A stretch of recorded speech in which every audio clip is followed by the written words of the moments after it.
James is yet another incredibly clear passage about forfeiture of salvation, a strong warning. And James in chapter 5, verses 19 and 20, he says, brethren, he's talking to brethren, genuine believers. And he says, brethren, if any of you turn from the truth, in other words, they're in the truth, and one converts him back, he'll save a soul from death and hide a multitude of sins. Now, some would say, well, James was written to Jewish believers, but also to Jewish seekers.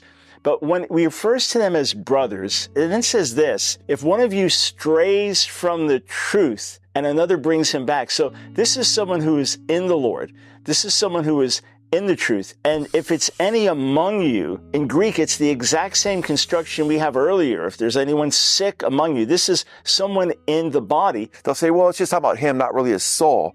But you know what? That word suke is used one other time in the book of James in relationship to the truth and salvation. And that's where James says to receive the word engrafted, which is able to save your souls, your suke. So we're talking about spiritual salvation here, which can be lost, as James points out. So there's clearly no guarantee that everyone in the Lord will stay in the Lord. There is a real possibility that someone can apostatize, like we have through the whole Bible, and there's no guarantee that the person will come back. So it's a sacred task to help bring a straying believer back, and by bringing them back, we've saved them from death and covered a multitude of sins.